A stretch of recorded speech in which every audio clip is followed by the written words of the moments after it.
Hi, this video is getting started with some basic piercing. We're going to start with a 2" by 2" square. As you can see, I've already laid one out. We're going to give ourselves a 1/8 of an inch border all the way around. That'll give us a 1 3/4 space to work in. We're starting with our drawings. So um, I've already laid out a 2" by 2", and now I'm going to give myself the border to work within. I always give myself two lines to work with as I'm trying to line things up and get it straight.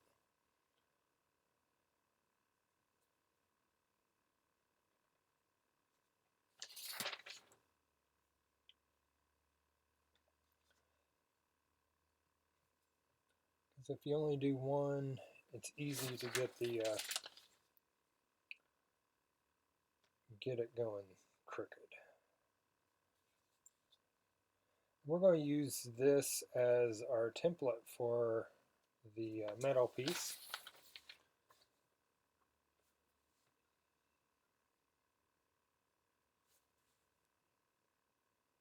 So you want to get this laid out right. I'm going to go back and add my lines. I'm going to line up my 1" mark here along the edge of the paper, and I see that I've done something wrong. It's that one that's off. One of them was off. So I went back and fixed it. Maybe I did.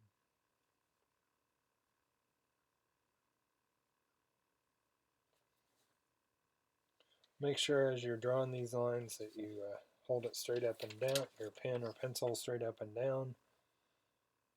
Put my 2" mark here, the inch line mark,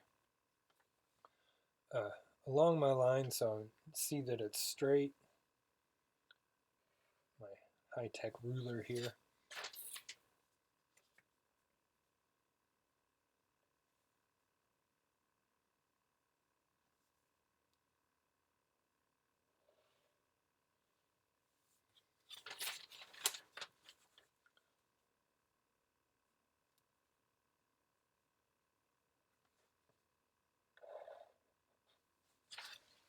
So once I get it laid out, you'll need to do 5 drawings.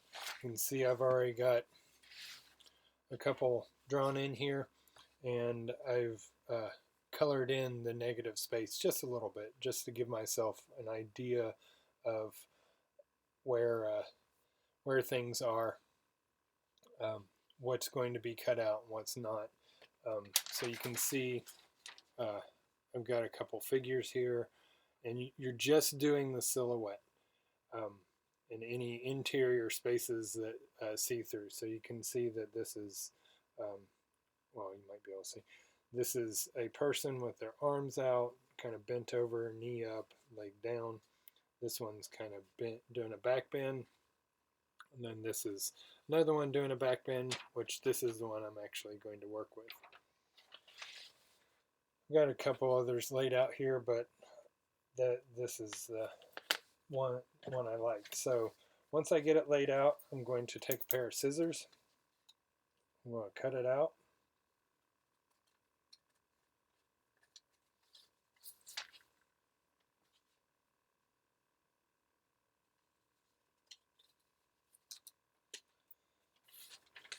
And I've already cut out my metal over here. So I've already cut out my metal and started laying out my square on there. Make sure this is straight. If this is straight, I can just glue it straight on. I don't have, something's off here a little bit, so I'll need to figure something out. So I'm just going to use just a little paste glue here. Maybe I need that paper back so I don't get glue all over the cutting mat here. jumped out of my hand.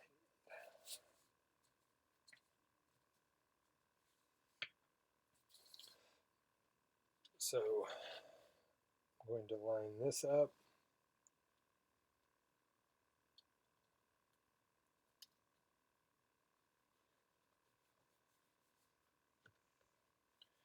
If you're going to draw it straight onto the metal, using a Sharpie is the best tool to draw on metal. Need some filing done on this piece. So after you get to this part, you obviously don't have these materials yet, but so you'll need to do 5 drawings of negative space drawings. So you just have a silhouette, and then you kind of, doesn't have to be colored in completely, just kind of scribble it in so you can see what you're going to get. We're probably going to turn these into a pendant or something, but I'm going to show you the next step in the process so you can see kind of where we're going and how we're going to get there. So the next step is to put a hole in the negative space where I'm going to actually use my jeweler saw to pierce through. That can be done a few different ways. I have a little drill here, that drill press here. If you're at school, you can use the drill press there, or if you happen to be at home for some reason, you can just use a hammer and a nail. So I've only got 2 spaces basically that I'm going to be piercing out. A little hammer here, and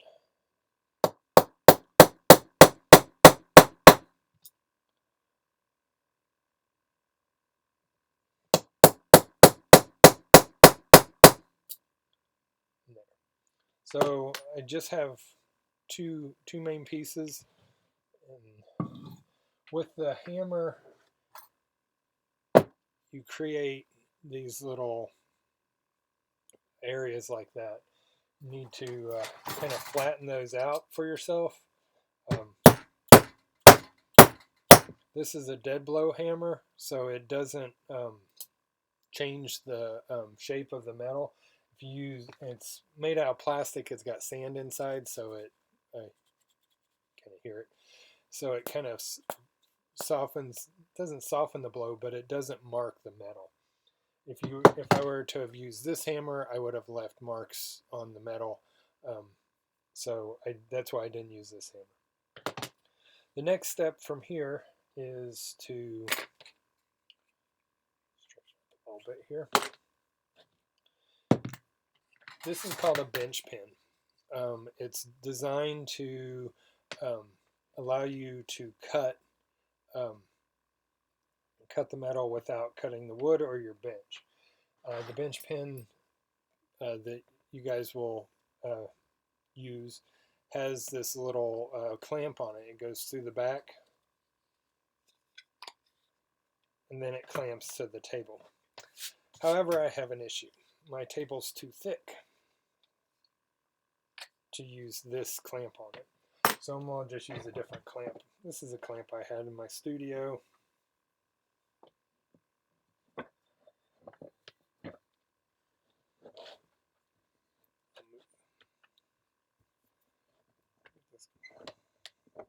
It's a little overkill, but it's something I had, so.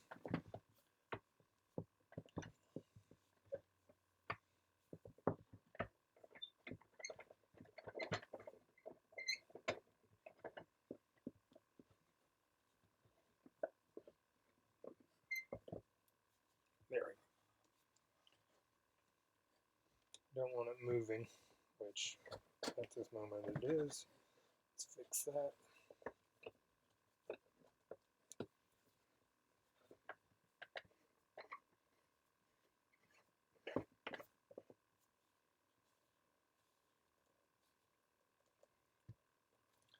So now, I'll move the camera so you guys can see a little better.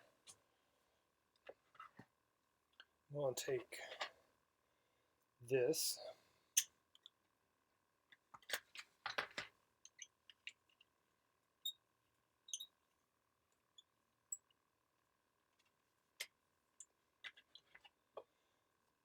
So I'm going to, the jeweler saw is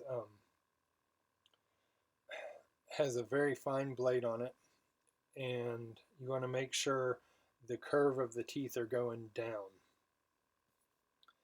What I'm going to do, both of these loosen it, so I'm going to take the bottom off, and I'm going to slide this saw through one of the holes I made.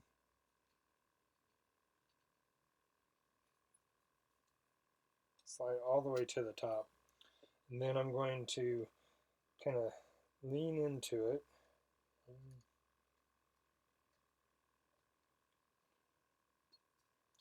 I have my saw a little bit too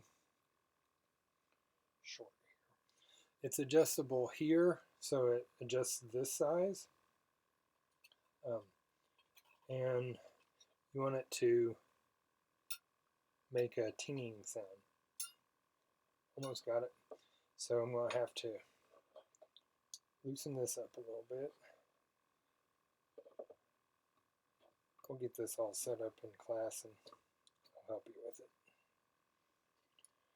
And then I'm pressing it into my chest. You can use your hand here if you like, and then tightening it down. So it should make a tinging sound like, well, a little bit like that. A little more ringy, but with the metal on there, it doesn't quite make it. Now I'm going to just follow my lines. You want to, the cutting motion is down, and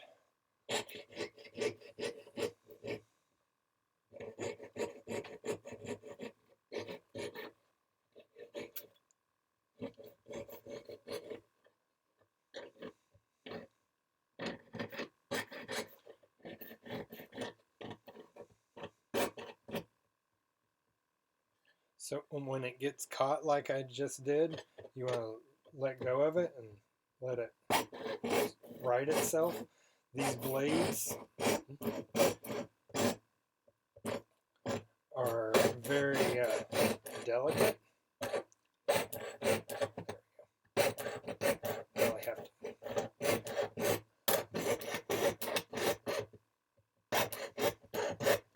to break pretty easily. And I'm moving the metal towards it. A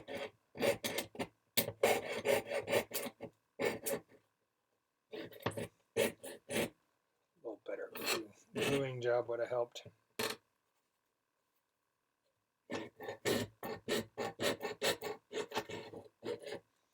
And as I need to turn, I want to keep the saw moving. As I turn,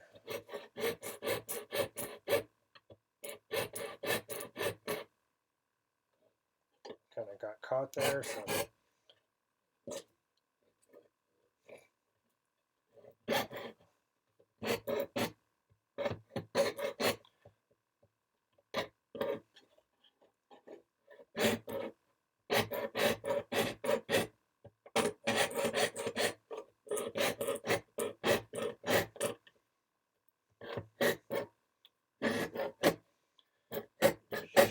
should have done a better gluing job.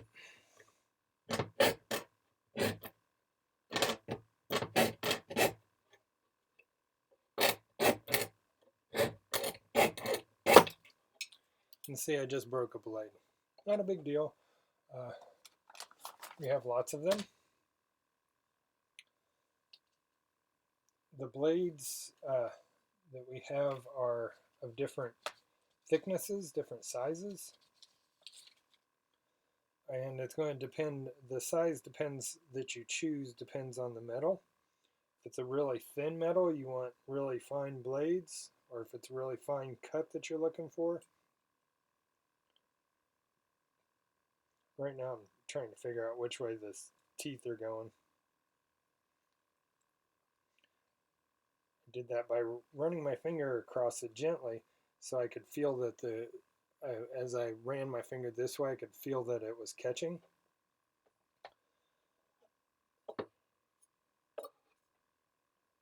I'm doing a little opposite of what I did the first time. It's not a big thing which way you do it. You do want your drawing facing up. Actually, while I don't have a saw through there, I'll try to glue this down a little bit better.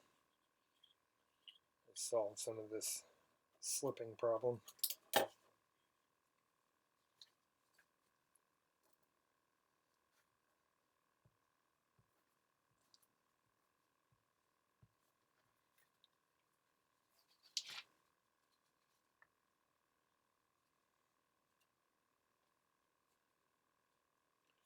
Maybe the better idea would be to add it to here.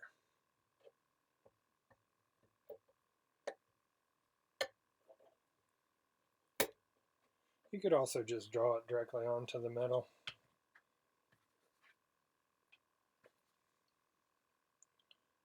Let's see, that's where I was. I don't have a whole lot done yet, so it's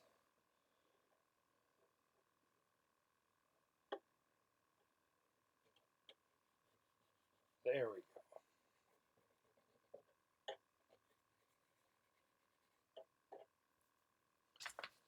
Now I can get back to this will work a lot better now. Making sure I'm got the handle on the bottom side. You're not going to be able to see your drawing.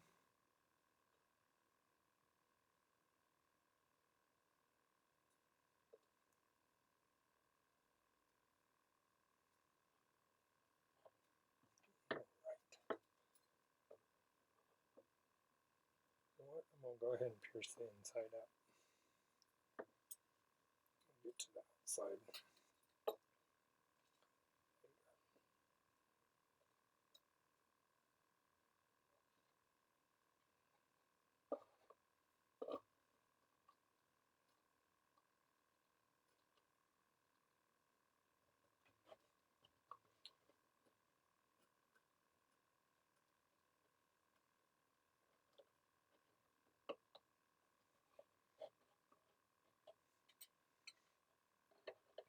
Alright, so then we'll pierce the interior out.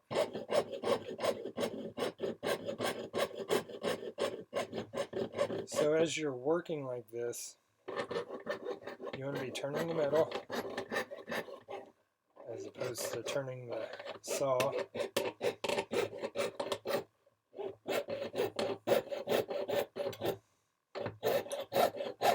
And as you're doing drawings, at least one of the edges of your object needs to touch the side. Otherwise, it will just obviously fall right out.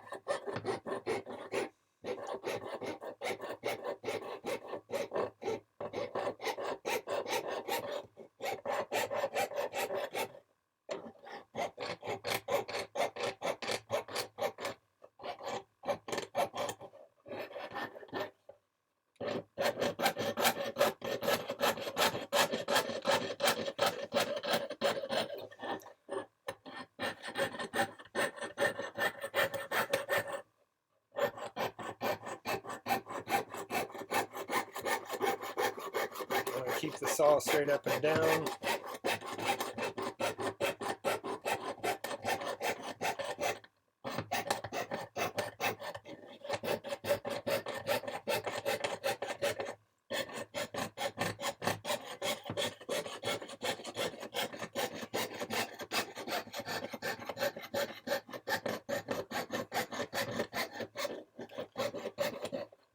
So breaking blades is normal.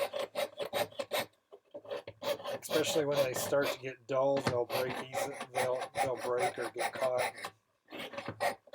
Not a big deal, as long as you know it's coming. My first job out of out of undergrad school,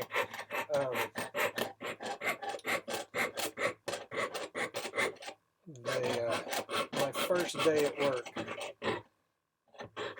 they wanted me to cut something out. It was a belt buckle making factory. They wanted me to cut something out.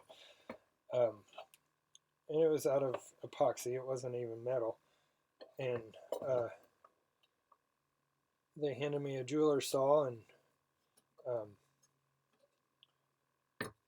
I had never used a jeweler saw before, and they said, cut this out.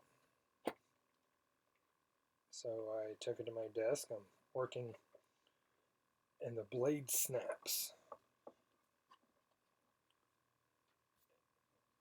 So, and I didn't know that they broke so easy.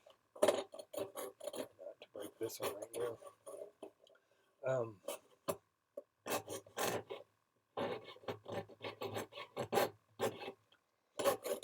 So I'm like panicking. I'm like, oh no, I'm breaking their tools. It's my first day. And so I actually adjusted this part down and made it work. And after I got finished, I took it to my boss and was like, this blade broke. And he's like, oh yeah, that happens all the time. Here's extra blades. Oh, thanks. Now you tell me.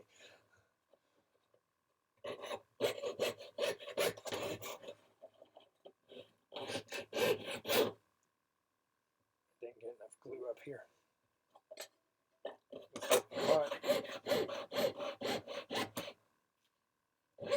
I'll have to straighten that up later. You want to try to keep the metal to where it's touching both sides of the bench pin. It's kind of what this hole's for too.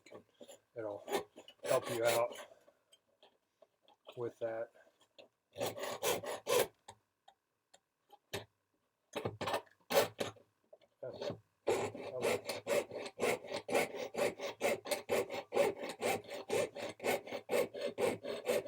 And getting into corners is a little tricky because the blade is going to want to cut in a curve. So you have to come back to get a good sharp corner. I'll have to come back to get a good line.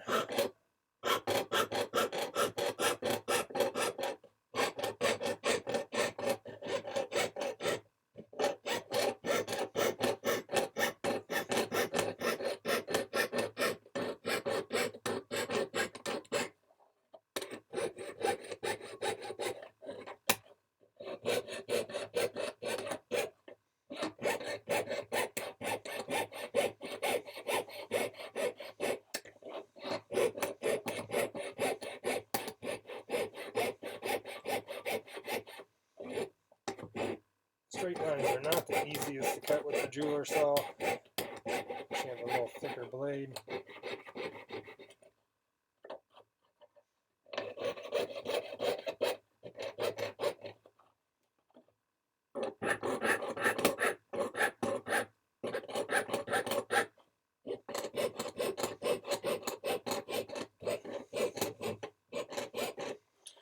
And you're going to end up cutting into the bench pin. That's what they're for.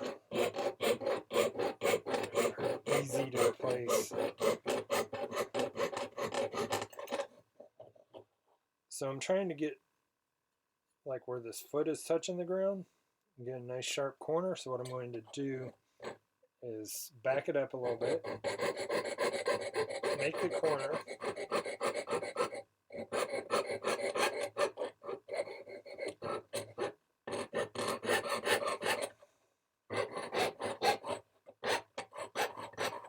then I'll come back and trim that corner.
As I'm turning it, I'm keeping the saw moving.